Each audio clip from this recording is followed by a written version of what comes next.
एटा जलेश्वर के गांव मोहनपुरा में स्वर्गीय कल्याण सिंह की प्रतिमा अनावरण समारोह में पहुंचे केंद्रीय मंत्री एम.एस.पी. बघेल, उन्नाव सांसद साक्षी महाराज, निवर्तमान सांसद राजवीर सिंह राजू भैया।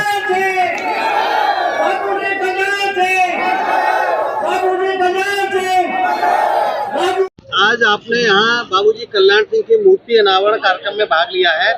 अभी आपने एक बात कही थी कि हम वोट देते हैं लेकिन हमारा वोट गिना नहीं जाता। अब जनसंख्या की गणना होगी, उसके बाद ये स्पष्ट हो सकेगा। इसका क्या मायने है? जनसंख्या की गणना होने के बाद केवल एक मोहर लगेगी इस देश में किस जात का कितना वोट है, लेकिन राजनीति में तैयारी का बड़ा महत्व है, व्यक्तित्व का बहुत महत्व है, सोशल वर्क का बहुत महत्व है, विकास का बहुत महत्व है। इसलिए उसके लिए भी समाज को तैयार रहना चाहिए कि आपका बायोडेटा मजबूत हो। मंत्री जी, आपने कहा था कि शिक्षा बहुत जरूरी है, समाज को शिक्षित होना चाहिए, तो क्या कहेंगे इसको लेकर? आपने अभी बड़े मंत्री। मैं हमेशा कहता हूँ, सत्ता वो चाबी जिससे दुनिया का ताला खुलता है, लेकिन शिक्षा वो चाबी जिससे जंग लगे हुए ताले खुलते हैं। और बाबा साहब ने कहा था, शिक्षा शेरनी का वो दूध है जो पीता है, जिंदगी भर धारता। आप अगर पत्रकार महत्वपूर्ण चैनलों के, उसके पीछे आपकी आर्थिक स्थिति नहीं है, आपकी शिक्षा है, और शिक्षा के बाद आर्थिक स्थिति सुदृढ़ हुई होगी।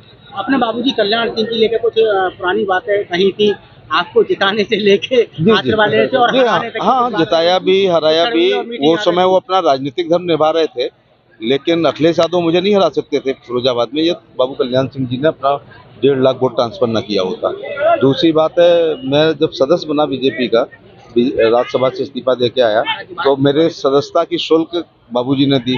तीसरा बार एक बार उन्हें पता चला कि मैं जयपुर घूम रहा हूँ, तो राजभवन गया था, तो अपने हाथ से कढ़ी बना के खिलाई थी। तो वो हमारे पारिवारिक मुखिया, कस्टोडियन, गार्जियन भी थे राजनेता के साथ साथ।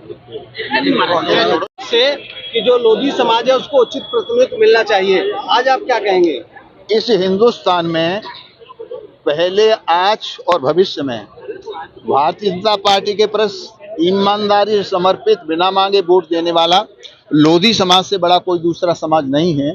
लेकिन माननीय कल्याण सिंह जी के गोलोकवासी हो जाने के बाद, वहाँ भारती के नेपथ्य पर चले जाने के बाद, इस समाज को सम्मानजनक साझेदारी सत्ता में, संगठन में नहीं है, वो मिलनी चाहिए। ये हमारी मांग। महाराज जी, आपने कहा था कि बाबूजी कल्याण सिंह ने जो मायावती उनको जो है उसका बचाया था और उनकी मुश्किल जान बची थी उस समय, और उन्हीं लोगों ने इस तरीके की मूर्ति के ऊपर जो है मैंने वो याद दिलाने का प्रयास किया कि जो गेस्ट हाउस का कांड हुआ था, अगर ब्रह्मदत्त द्विवेदी जी और माननीय कल्याण सिंह न होते तो आज बहन मायावती जी जिंदा नहीं होती। जिस तरीके से मूर्ति पे हमला किया था आपने एक बड़े मन से, वो हो गया। यहाँ के प्रशासन का बहुत बहुत धन्यवाद, सबने सहयोग किया, सबका बहुत बहुत धन्यवाद। महाराज जी, कल्याण सिंह जी ने खुद कहा था एक बार इंटरव्यू में, वो इंटरव्यू मैंने खुद लिया था, कि बीजेपी को बैकवर्ड स्वीकार नहीं है और मैं बैकवर्ड से आता हूँ, इसलिए जो बाबरी वाला कांड करा दिया, मुझे बाहर करा। रात गई और बात गई, उसके बारे में भी कुछ टिप्पणी करनी। ये कहा था, तो बैकवर्ड कितना सुरक्षित है? अब उसका उत्तर वो देंगे। कल्याण सिंह जी की मूर्ति का अनावरण हुआ है, तो क्या कहेंगे इसको लेकर आप? देखिए, बाबूजी की मूर्ति का आज अनावरण हुआ है। कुछ असामाजिक तत्वों ने मूर्ति को क्षतिग्रस्त करने का काम किया था। ये विवाद आगे न बढ़े, इसका समाज में हमने यही निकाला कि बाबूजी की नई मूर्ति लगाने का कार्यक्रम है। और आप देख रहे हैं कि सभी लोग हमारे संगठन के, माननीय मंत्री जी, माननीय विधायकगण, और आप देख रहे हैं कम से कम 20-25 हज़ार लोगों की संख्या में यहाँ पे ये कार्यक्रम संपन्न हुआ है। भैया जी, जैसे अभी केंद्रीय मंत्री एच.पी. सिंह बघेल जी ने कहा था कि बाबूजी कल्याण सिंह सब समाज के नेता थे, अब जिन लोगों ने जिस तरीके से मूर्ति तोड़ी है, उन्होंने बहुत ही गलत काम किया है। मैंने पहले ही कही थी, उसकी मैं भर्त्सना कर रहा हूँ उस कृत्य की।